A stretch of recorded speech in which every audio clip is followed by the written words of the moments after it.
Mạnh dạn lên, mạnh dạn lên, đừng sợ hỏng. Vừa đẩy lên cao là mình xiên vào luôn. Cái quả này cảm giác cũng cần một cảm giác rất là tốt đây em ạ. Đối thủ chơi với là mình có cơ hội rồi. Xin chào các bạn đã quay trở lại với Table Tennis Review. Hôm nay là mình là Lê Hiệp và bên cạnh mình là huấn luyện viên Tô Đức Hoàng. Hôm nay là huấn luyện viên Tô Đức Hoàng sẽ mang đến cho các bạn một kỹ thuật mới, rất đơn giản nhưng mà được đánh giá là rất là hiệu quả trong thi đấu. Anh Hoàng có thể thông tin cho các bạn khán giả được biết được không? Xin chào các bạn đã quay trở lại với kênh của Table Tennis Review. Ngày hôm nay thì mình với Hiệp sẽ giới thiệu cho anh em một kỹ thuật sụp sâu chọc dài trong bóng bàn hiện đại. Ở buổi trước thì mình đã giới thiệu cho anh em kỹ thuật là bắt ngắn ở trên bàn rồi. Thì quả sụp sâu này nó sẽ xen kẽ với quả bắt ngắn thì nó sẽ tạo được một cái hiệu ứng rất là hay nhá, rất là hay trong thi đấu, gây bất ngờ cho đối thủ cũng như chiếm cái thế chủ động trong phòng thủ và phản công. Đầu tiên về tư thế đứng thì thật ra nó cũng giống cái kỹ thuật bắt ngắn kia thôi, đứng là gần giống nhau, cho nên là mình sẽ nói qua để các bạn, nếu các bạn muốn xem chi tiết thì hãy xem lại ở cái video trước kỹ thuật bắt ngắn mình đã giới thiệu. Thế thì quả này nó khá giống, kể cả kỹ thuật tay luôn, nó cũng khá giống với quả bắt ngắn, nhưng mà nó sử dụng lực nhiều hơn để đẩy quả bóng ra xa. Làm thế nào mà quả bắt ngắn và quả sụp sâu này hai quả nhìn nó phải gần giống nhau thì các bạn mới là thành công, mới lừa đối thủ, mới gây bất ngờ cho đối thủ. Bước vào này, xong đồng thời chúng ta sẽ hạ xuống,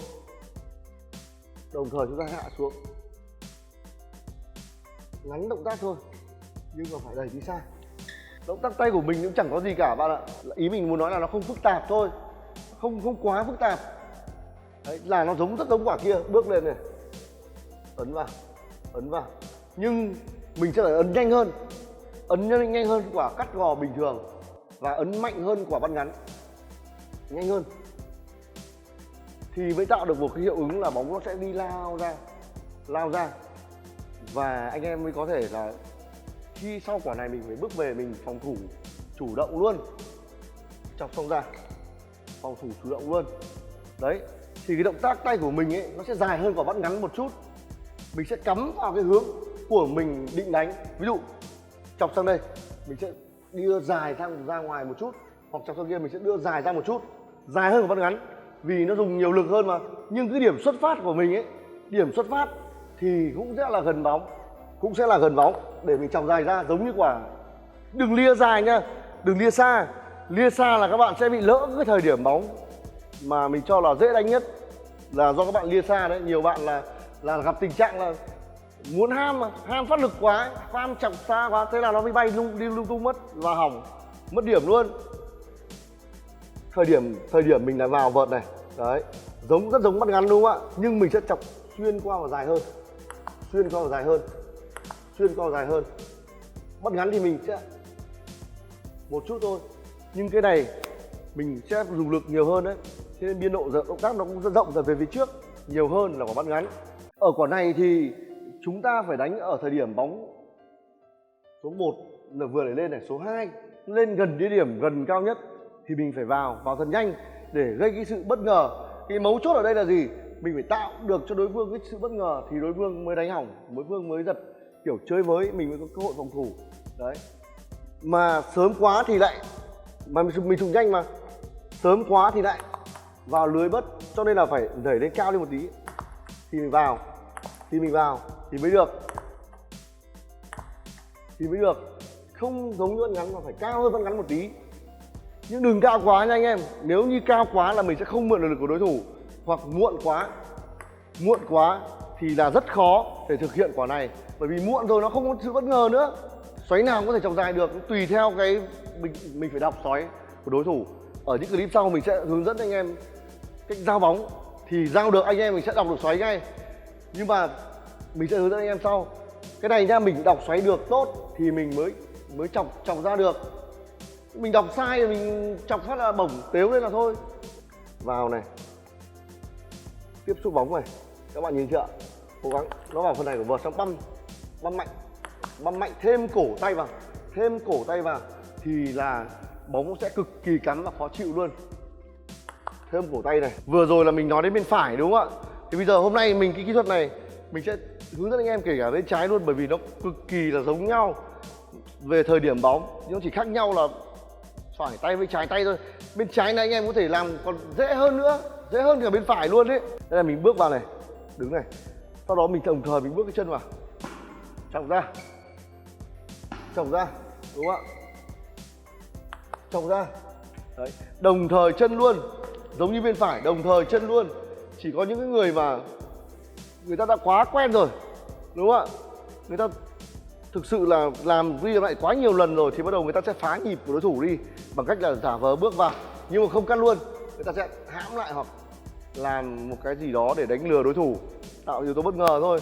Còn lại mình ban đầu mới chơi thì mình hãy làm đúng nhịp, bởi vì làm đúng nhịp mình sẽ tiến đến cái sự thành công nhanh hơn. Bước lên cổ bóng, cắn luôn. Mình chỉ đảo góc dài hơn của bắt ngắn nhá, sẽ dài hơn của bắt ngắn, biên độ rộng hơn. Mình vẫn nên dùng thêm cổ tay anh em nhé.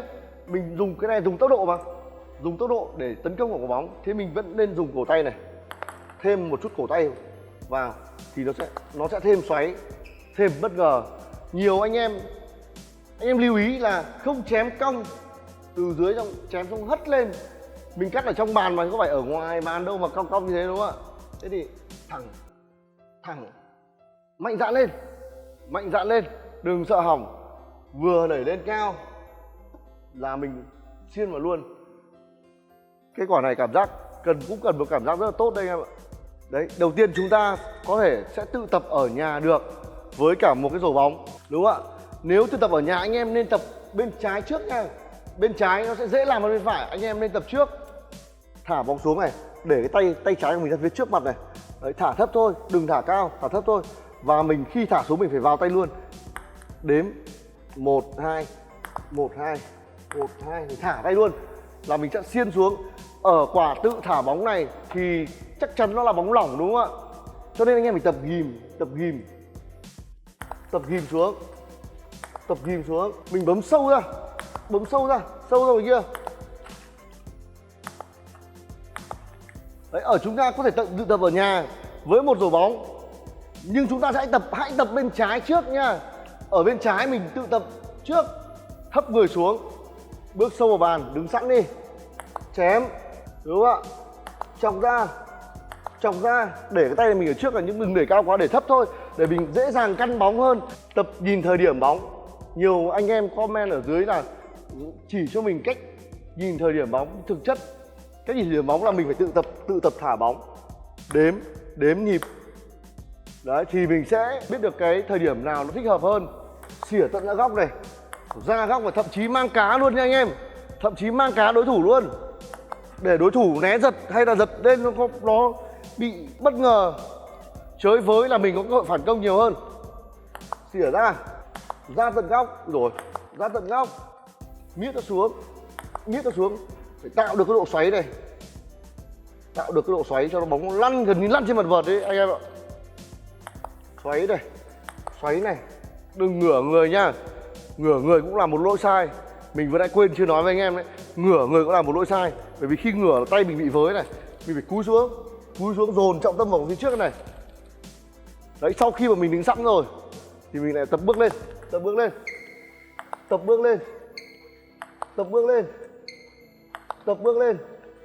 Sau đó là tự tập ở bên phải thì mình vẫn bước chân phải thôi. Tất cả những quả ngắn này mình cố gắng hãy bước chân phải. Đứng sẵn này, lại cúi người xuống. Ở bên phải chúng ta phải hơi nghiêng cái vai một chút nhá, thì nó sẽ mềm mại hơn. Đừng thẳng mà hãy hơi nghiêng vai một chút. Nghiêng vai, nghiêng ở bên này, xỉa sâu, cắt thẳng ra mang, cắt sang bên nào thì mình sẽ cắm thẳng cái tay của mình về bên đấy, dài ra, bắt ngắn này, sụp sâu này. Đấy, sụp sâu nó mạnh lực hơn nhưng mà cái xuất phát vẫn giống bắt ngắn. Bắt ngắn này, sụp sâu này, bắt ngắn này, sụp sâu này. Phải xen kẽ vào với nhau, làm sao cho hai cái động tác xuất phát giống nhau vào thì mới lừa được đối thủ. Đấy, bây giờ là tiếp tục là có bạn tập, có người đưa bóng cho mình thì bắt đầu là mình sẽ được tập, được làm quen với các cái bóng xoáy xuống, xoáy ngang hay là xoáy lỏng. mình sẽ yêu cầu bạn tập với mình đưa bóng xoáy gì mà mình yếu. Ví dụ như anh em yếu xoáy lỏng ạ, bảo đồng đội của mình đưa xoáy lỏng để mình tập quả ngày nào mình cũng cắt mấy trăm quả thì kiểu gì chả được. Hoặc là anh em có cái máy bắn bóng ấy thì nó có chế độ xoáy ở đấy thì là anh em mình có thể luyện được thôi. Bóp bóp thẳng luôn, thêm một chút cổ tay cho nó xoáy, thêm đâm từ trên đâm xuống này, đâm từ trên đâm xuống, đâm từ trên đâm xuống ở thời điểm bóng vừa nảy lên gần cao nhất. Và bây giờ mình sẽ làm quen vòng xoáy ngang cho các bạn xem nhá. Chỉ cần hơi xoáy ngang thôi là mình bắt đầu mình có thể làm quen dần dần rồi, không cần xoáy quá nha các bạn, chỉ cần có chút xoáy ngang thôi, nó hơi chạy là bắt đầu mình dần dần mình sẽ đỡ sợ xoáy ngang hơn. Đấy, nghiêng lên một chút để chỉnh, đúng rồi, để chỉnh, bấm sâu ra. Nhìn cái cắt thế này là đối thủ nhiều khi cũng rét, không dám giật mấy đâu, nhìn bấm sâu quá mà. Xoáy ngang thì mình hơi nghiêng vợt, mình vẫn bấm ra, chính xác.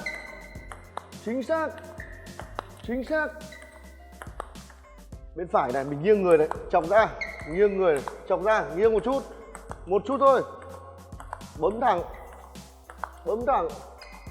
bắt ngắn này, sụp sâu này, đấy nó cần gần giống nhau, bắt ngắn này, sụp sâu này, nó phải giống nhau mà thì anh em mới lừa được đối thủ chứ. Giống nhau, sụp sâu. Lắm lúc quả hất của mình ấy, mình không tự tin đúng không ạ? Nhiều khi ke tay 9 đều 10 đều không dám hất thì mình sẽ sử dụng quả này để làm sao có một cái sự an toàn nhất định. Nào, xong rồi mình chuẩn bị phòng thủ vẫn được mà. Xoáy lỏng đấy, bấm ra. Tuy xoáy lỏng mình cắt nó không được xoáy lắm nhưng mà vẫn chìm được để gây khó dễ cho đối thủ. Ui giời, bay ngay, không cẩn thận là bay ngay, không bay ngay.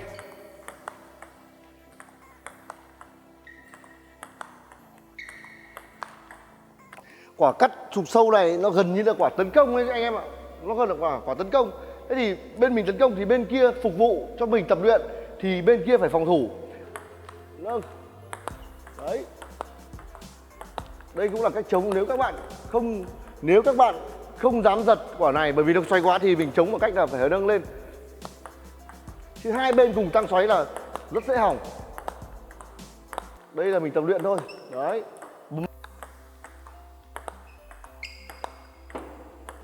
bay rồi, sai thời điểm phát là bay ngay, không kịp miết vào là bay luôn. Tập luyện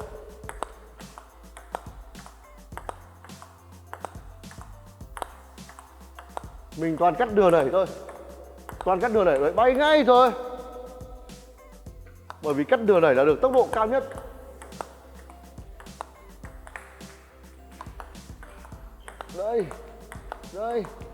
Đây, cắt đường như đạn bắn vậy. Và bây giờ là áp dụng trong thi đấu anh em nhé. Mình sẽ làm một vài cái chiến thuật liên quan đến cái quả này. Ví dụ là mình sẽ phải xỉa thật nhanh. Đấy, xỉa thật nhanh, đối thủ chơi với là mình phản công liền. Bắt ngắn này, đấy, xen kẽ với nhau cực kỳ hiệu quả. Phải có hai quả này nhá, lúc thì bắt ngắn, lúc thì sụp sâu thì nó mới hiệu quả. Cho quả nào mình cũng cắt dài, đối thủ đứng dài ra rồi chờ sẵn rồi là mình sẽ bị mất lợi thế. Nhưng anh em phải xen kẽ với bắt ngắn, thi thoảng bắt ngắn, thi thoảng sụp sâu thì nó cực kỳ hiệu quả. Nào, đây, mình cắt và không tốt thì làm gì có chuyện phòng thủ được nữa. Đối thủ chơi với là mình có cơ hội rồi. Đơn giản hơn anh em nhé, mình có thể áp dụng một cách đơn giản hơn. Nếu như anh em chưa luyện được kỹ thuật giật lại hay phản công ép trái mạnh lại thì chúng ta có thể là xỉa sâu bên này, xong mình có thể phòng thủ sang góc trống là mình đã có thể chiếm lợi thế rất nhiều rồi. Ví dụ này, đây, đấy, mình có thể là đỡ lại thôi, đã là gây khó khăn rất nhiều rồi. Sâu phải này là mình đã có thể là ok rồi. Đấy là đơn giản nhất, nhưng mà nâng cao hơn, cao cấp hơn, chúng ta sẽ giật lại, phải đỡ ra góc trống nhá. Đây, rất đơn giản, Và mình cũng đã vừa hướng dẫn chia sẻ cho anh em cái kỹ thuật mà sụp sâu bằng cả trái cả phải của mình xong rồi. Cảm ơn anh em đã xem video. Và khán giả của Table Tennis Review dạo này có vẻ quên subscribe rồi. Chúng tôi thống kê là có khoảng là đến 8/10 số lượng xem từ những người mà chưa subscribe kênh. Vậy các bạn hãy subscribe ngay và bật chuông để nhận thông báo những số hướng dẫn kỹ thuật mới nhất đến từ huấn luyện viên Tô Đức Hoàng. Xin chào và hẹn gặp lại. Ủng hộ anh em nhé.